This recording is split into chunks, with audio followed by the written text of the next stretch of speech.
Well, hello, friends, and welcome back to another segment of Beyond the Sermon. I'm Sally Campbell-Evans, the pastor for Congregational Care, and this is Bernie Lieving, who's our parish associate, and we're so glad that he brought us the word today. He preached the sermon, and welcome to Beyond the Sermon. Thank you. So we're in this series called Consequences of the Cross, and today we're talking about another atonement theory, expiation. But don't worry, we're not going to go a lot on that word. Thank goodness. No. It's the heart of the matter is that we're talking about forgiveness today. And Bernie, I just love the way you got us into the sermon, talking about you and Cindy getting your cars washed from all the pollen. Oh, it's a mess. Yeah. And the guy asked, saying, I guess you want a total cleansing? You want a total cleansing today. That is so right on with what David's heartfelt prayer was to God. Yes. In that psalm. And of course, David had done some mighty wrong things, Yes. hurtful and lying and murdering, and he used his power to do it. But when the prophet Nathan said, you know, all this stuff is happening out here, and David's like, that's an outrage. Yes. And then he held the mirror up to him basically and said, you are the man. Yes. And so David really felt convicted. And so I just love how you brought all that together with the total cleansing needed. So thank you. Yes, he did. Those words of that psalm are just unbelievable. Yeah. Blot out my transgressions.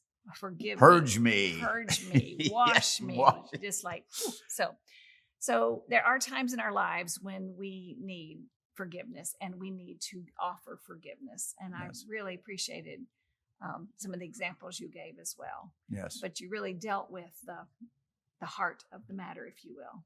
So thank you for that. Oh, thank you. Have you ever, can you give any examples of when you've needed to give forgiveness or have received it?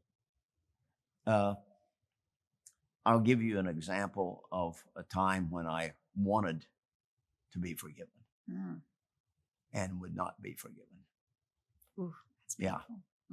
Mm-hmm. And it was after I had retired from the Army, and somebody with whom I had served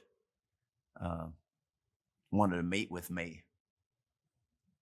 And I met, and he told me what I had done, what he thought was wrong against him, which I tried to say was right in my role in what I was supposed to be doing.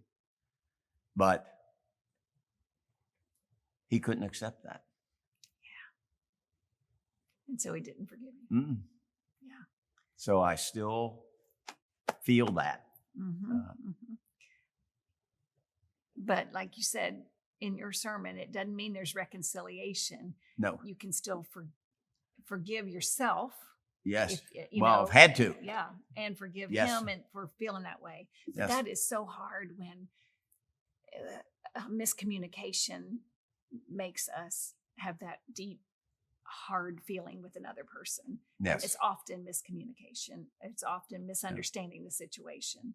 I've had a situation like that myself recently, and it's just painful. Yes, it's it just is. painful. Yeah. Mhm. Yeah. And yet when you can receive that forgiveness, the lightness Right. of being that happens. Yes. You know, thinking about the fact that we're going to be talking about forgiveness on my car ride this morning, I punched into my, all my songs for this, just the word forgiveness. And this whole row of songs came up about forgiveness. And the one that really called to me, I listened to it probably 5 times in the car. It's called The Heart of the Matter. Ooh. And the heart of the matter often is forgiveness. Either forgiving ourselves, which is hard when we know we did something wrong. And even if the person's forgiven us, it's hard to sometimes to forgive ourselves. Yes, I've absolutely. had a lot of people come into my office to have that conversation about how can I forgive myself. And I'm sure you have as well. Yes. But that's the heart of the matter, really, is how we can let go of that weight. I love that quote you had from Henry Nouwen. Oh, yeah. About, we carry it or we pull it on the cart behind us. Oh, yes. Did you ever see the movie The Mission, 1986 movie with Robert De Niro and Jeremy Irons? I don't think so. Well, to me, that's the best image on cinematography about forgiveness, of self-forgiveness, because Jeremy Irons is a priest, and it's during the 1800s, and they're colonizing indigenous peoples in South America. And Mendoza is played by Robert De Niro, and he is a slave trader and he's a murderer. Oh my. But he has a conversion experience, and he has such a hard time trying to forgive himself, which the community has received him in. He himself becomes a priest in the process. Wow. But there's this dramatic scene where he cuts off this heavy weight. The priest cuts it off for him, and it goes down the mountain, and he is like freed. Mm-hmm. And when you use that quote, I thought that's that image of the lightness of being. Yes. That can happen.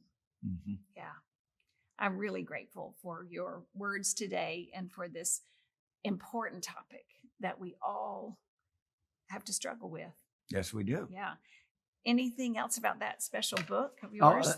There are just so many things in here that here's one. Confront those who have, confront those who have hurt you. Tell them how you feel. When that's impossible, where that would harm you or someone else, speak to them in your imagination. Yeah. Sometimes you just can't even be in the presence of that person again. That's right. Yeah. Yeah. That's important. And in that imagination with God in that circle. Yes. Yeah. And one more. Mm-hmm. Let forgiveness be the catalyst for a healthy chain reaction. Forgiveness sterilizes the wound, which permits healing, which releases energy for growth. Mm-hmm. So many couples have said to me, Bernie, this book saved us. Mm-hmm. You want to remind us again of the name of it? For Forgiveness Therapy by David Schell. All right. Well, thank you. Thank you for your sermon. Thank you for the way you live out your faith in our community. We are very grateful. And friends, we are grateful to you for joining us today for this segment of Beyond the Sermon. Hope you have a great week, and hope you can forgive yourself and others as you go about your days and receive forgiveness. There, well. Yes. Okay. Have a great week. Bye.